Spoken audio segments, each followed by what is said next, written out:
Why is the United Kingdom such an outlier when it comes to inflation? Why does the rest of the world seem to be slowly getting inflation under control, while Britain keeps staggering, limping, and dragging its economy deeper into a swamp of rising prices, stagnant growth, and collapsing confidence? Today we're going to dive into what the IMF has just called one of the most important reports of the year. A report that bluntly takes aim at the UK and exposes just how dangerously exposed this country is. We're not talking about temporary cost of living struggles. We're talking about a deeper, structural, and far more permanent rot. The kind of problems that don't get fixed in a year or two. The kind of problems that leave scars on a generation. The UK is now the worst performing advanced economy in the G7 when it comes to inflation. And according to the IMF's numbers, it isn't just an accident. It isn't just energy prices or COVID or Ukraine. It's the direct consequence of decades of policy failure, structural weakness, and political denial. So today we unpack it all. Why Britain is the inflation outlier. Why the IMF has effectively fired a warning shot. And most importantly, what it means for you, your savings, your mortgage, your pension, and your future. This isn't fear-mongering. This is reality. And the numbers are grim. Stay tuned. The data, what the IMF is really saying. Let's start with the raw numbers. According to the IMF's October update, the UK's Consumer Price Index, inflation, is expected to remain higher than its peers not just this year, but well into 2026. While inflation in the Eurozone and the United States is forecast to settle closer to 2–3% within the next year, the UK is stuck with stubbornly higher figures. The IMF's chart makes Britain stand out like a jagged red spike against calmer blue and black lines. That's the outlier effect. The report doesn't mince words. The IMF points to the UK's chronic inflation persistence, meaning, unlike elsewhere, inflationary pressures in Britain don't fade as fast. They embed themselves. They linger. This is partly because of energy. Britain, after Brexit, lost access to some of the buffering mechanisms that continental Europe used to shield its households from gas price shocks. The UK also relies heavily on imported food, and supply chains remain broken and costly. But inflation here isn't just external. It's domestic. Core inflation, the stuff that excludes volatile food and energy, remains dangerously high. Wage growth has been strong, but it's feeding into price rises. And housing, rents, and services inflation are all red hot.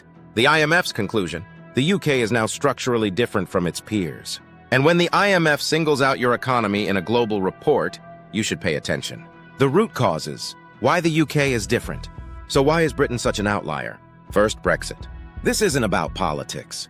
It's about cold, hard numbers. Since leaving the EU, the UK has faced higher trade barriers, reduced competitiveness, and weaker investment inflows. Imports cost more, exports are harder to sell, and the friction raises prices across the board. Second, energy dependence. Unlike France, which leaned on nuclear, or the US, which has domestic shale, Britain is dangerously reliant on natural gas imports.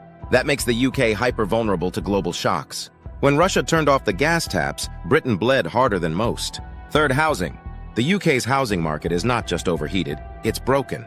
Decades of underbuilding, planning restrictions, and speculation have left millions trapped in overpriced rentals or suffocated by massive mortgages. Rising interest rates to fight inflation just hammer households harder here than elsewhere because Brits are more exposed to variable rate mortgages. Fourth, productivity. Britain has one of the lowest productivity rates among advanced economies.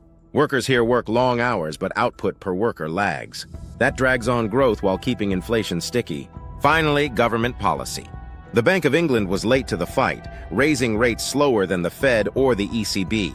Meanwhile, fiscal policy has been chaotic, from Liz Truss's disastrous mini-budget to constant U-turns on tax and spending.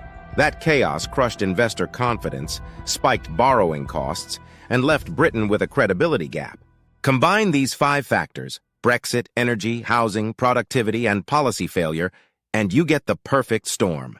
The IMF isn't just highlighting inflation. It's highlighting the deep fragility of the British economy itself. The consequences. What this means for ordinary people? This isn't just about numbers on a chart. It's about your life. If you're a homeowner, inflation means higher interest rates for longer. The Bank of England cannot afford to cut aggressively like the Fed dot. That means your mortgage will stay punishingly expensive. For some, it already means repossessions. For others, it means cutting back on essentials just to keep the roof overhead. If you're renting, the picture is just as grim. Landlords facing higher mortgage costs are passing them straight down to tenants. Rents in London and other cities are hitting record highs, pushing more families into overcrowded flats or even homelessness. If you're working, yes, wages are rising, but they're not keeping up with true inflation. Pay packets look bigger on paper, but in real terms, you're poorer. Your groceries cost more. Your energy bills eat more of your salary, and your savings are eroding in real time. If you're retired, inflation is brutal. Pensions are being squeezed. Fixed incomes don't stretch. The promise of a triple lock can't hide the fact that pensioners are being crushed by food and energy bills. And if you're investing, the UK is no longer seen as a safe haven. International investors are pulling money into the US and even continental Europe. Sterling remains volatile. The stock market is weak compared to global peers. In short, inflation is not just a statistic. It's a silent tax that bleeds every sector of society. And in Britain, that tax is heavier, longer, and more punishing than almost anywhere else in the developed world. The political failure! Let's be clear, this isn't all bad luck. It's leadership failure. For years, governments of all stripes ignored the warning signs. They failed to invest in energy independence. They allowed housing policy to stagnate. They let productivity decline while clinging to the illusion of a service-driven miracle economy. Brexit was sold as a liberation. In practice, it has turned into an economic straitjacket. Britain isolated itself just as global shocks intensified. The Bank of England, meanwhile, was too cautious, too slow, and too reactive. By the time they raised rates aggressively, inflation had already embedded itself deep in the system. And politics? Chaotic. 4 prime ministers in 6 years. Endless reshuffles. Policies announced and abandoned within weeks. That instability breeds uncertainty, and uncertainty is poison for markets and investment. The IMF doesn't say it outright, but the subtext is clear. The UK is paying for years of mismanagement, and the price is being paid by ordinary citizens. The outlook: what happens next? So where does this go? The IMF projects UK inflation will remain higher than peers until at least 2027. That means 2 more years of pain, 2 more years of higher rates, higher bills, and weaker growth. The risk of recession remains high. Growth forecasts are anemic. The UK may technically avoid a deep contraction, but stagflation, low growth plus high inflation, is already here. The housing market is fragile. A wave of forced sales could trigger a property slump, further damaging household wealth. Public services are stretched. The NHS is underfunded, schools are struggling, and strikes continue. Inflation eats away at government budgets just as demand for spending increases.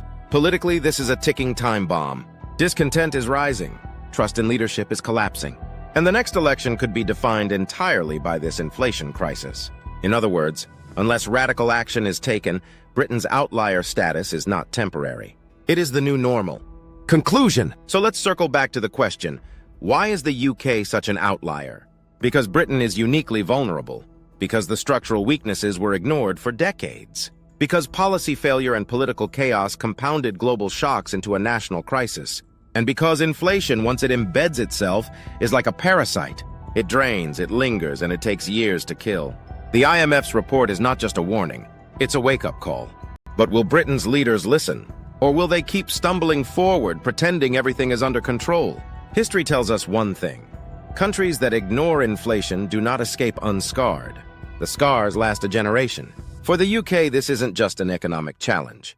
It's a national reckoning. And unless something changes, the grim truth is that Britain's outlier status will define its future. Not just higher bills, not just weaker growth, but a permanent downgrade of its place in the world economy. That is the real cost of failure. And that is why the IMF's words matter. This is Felix. See you next time.